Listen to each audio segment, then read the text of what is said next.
Welcome to this week's Fibro section. And this week we're talking about IBS, or Irritable Bowel Syndrome as it's known.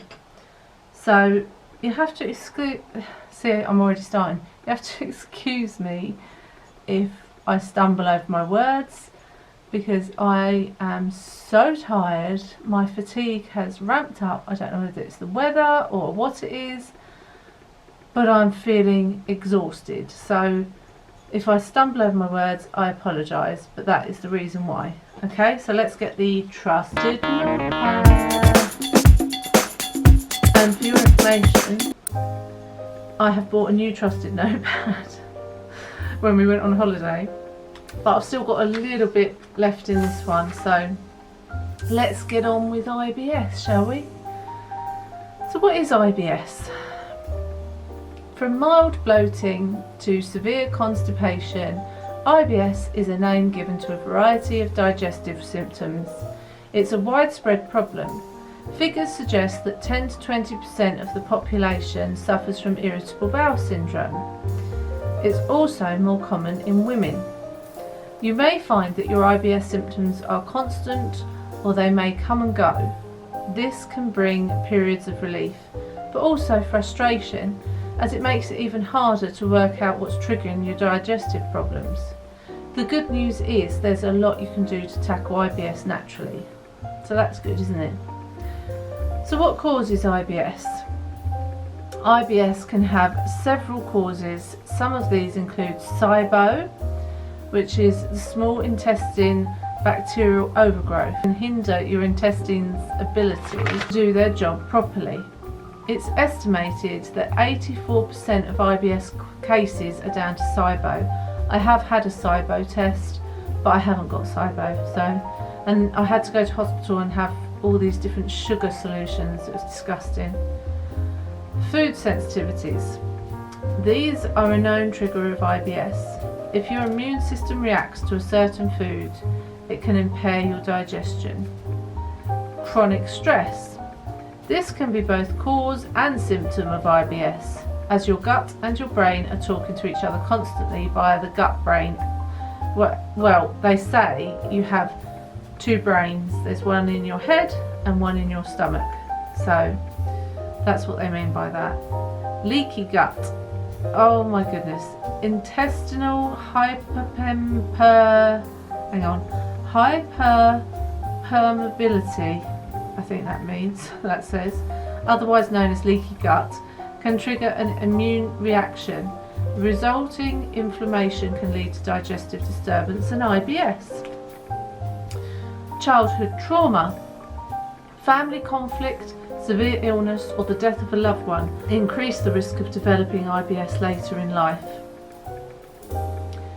An oversensitive nervous system.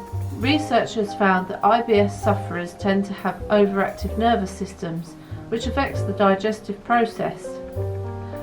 3 natural remedies for IBS. Keep a food diary. Now, what's the one thing I always say in these fibro sections? Keep a journal, keep a food diary. But it's true. This can help you to make connections between certain foods and symptoms. So basically write down what you're eating in the day, and then if you react to anything, you can think, well, I ate that, so maybe if I cut that out, I won't react to it as much. Reduce your stress.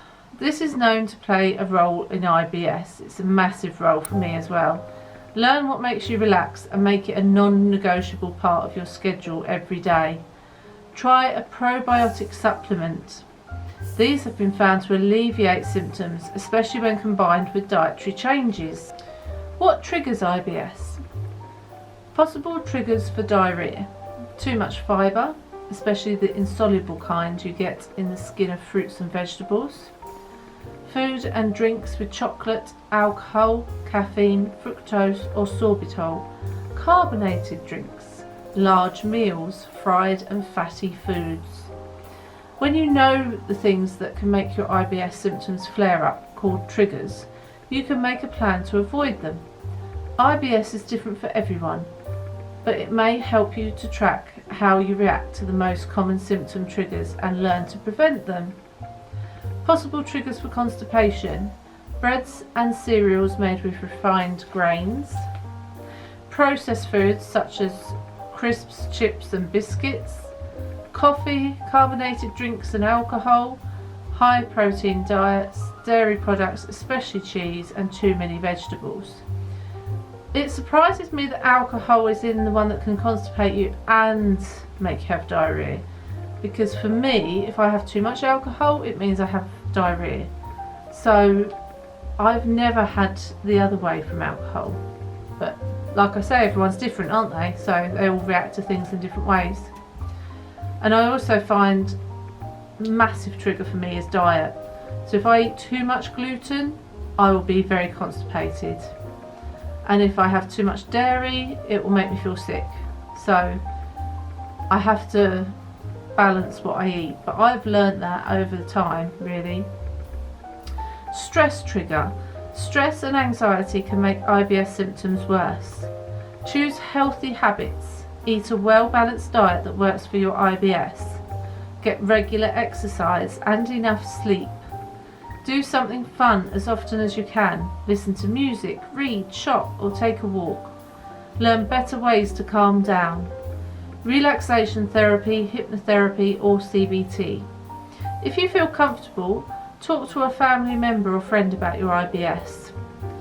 When they know what's going on, they can support you and better understand how it affects you. When I was working at school and I was suffering so badly with my stomach after having I was admitted for a week with a bowel infection, and I lost control sometimes over my bowels. Luckily, near my classroom we had a disabled toilet, so I could literally leg it there if I needed to. And there was a few times where I had near misses, but I think if you explain to people, like everyone who I worked with knew, so they'd just let me go. You know, they wouldn't question where I was going, they'd just let me go because they knew I had to go when I had to go. I think they understand a bit more then, don't they? Medication that can trigger IBS. Antibiotics, some antidepressants, medicines made with sorbitol such as cough syrup. Talk to your doctor about switching to a drug that won't make your symptoms flare, but ask before stopping any medication. Don't just stop it on its own, because you might cause things to be worse. Menstrual triggers. Women with IBS tend to have worse symptoms during their periods. There's not a lot you can do to prevent it, but you can ease pain and discomfort during that time of the month. Think about taking birth control pills. They can make your periods more regular, but can cause side effects. So work with your doctor to find the right one that works for you. Before I had a hysterectomy, I was on the pill for many, many years. So I was told that when I had children, my IBS would be a lot better, but actually it wasn't. It was just the same. So I think that's just a fib. Other triggers: eating while you work, eating too quickly, chewing gum, and not enough exercise. That favourite word everyone loves, exercise. FODMAP diet. FODMAP stands for, now I'm not even going to pronounce this, so I'm going to type this on the screen because you will see when I type it why I'm not going to try and pronounce it. They're basically short chain carbohydrates, which are sugars, that the small intestine absorbs poorly. Some people experience digestive distress after eating them, so a low FODMAP diet is designed to help people with IBS have better control over their symptoms by limiting certain foods. I do try to stick to the low FODMAP diet as much as possible, but it is very, very restricting. Like, I know you can only have one small potato a day. The vegetables I know is that you can eat are carrots and green beans and a tiny little bit of broccoli, but not too much. There's so much, like no gluten, no dairy, all things like that, which I try to follow anyway, but it is very, very restricting. So you can't stick to it 110% all of the time, you know, but it is worth a go. If you haven't tried the low FODMAP diet, definitely give it a go for your IBS, because it definitely helped me after the infection. The connection between fibro and IBS. Fibro and IBS are disorders that both involve chronic pain. Fibro is a disorder of the nervous system. IBS is a gastrointestinal disorder. Fibro occurs in up to 60% of people with IBS, and up to 70% of people with fibro have symptoms of IBS. That's quite a lot, isn't it? If you have fibro, IBS or both, talk to your GP about symptoms you're experiencing and review your treatment options. So don't just keep taking the same thing and think that it's all okay. You know, review it regularly just to check that everything's alright.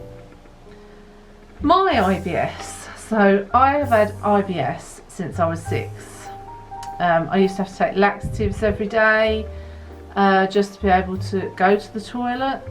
In 2016, like I say, I developed a bowel infection, which it ramped up the severity of my IBS, and I could go from diarrhea to constipation and awful stomach cramps like really quickly. It was just a mixture of the two really, and nausea as well. So the medication I now take is mebeverine and peppermint oil. Now I do take one for dyspepsia and I do take one for nausea, but I can't remember the names of them. But if you want to know, let me know in the comments and I'll dig the names out and put them in for you. But I basically take 4 lots of medication prescribed for my IBS daily.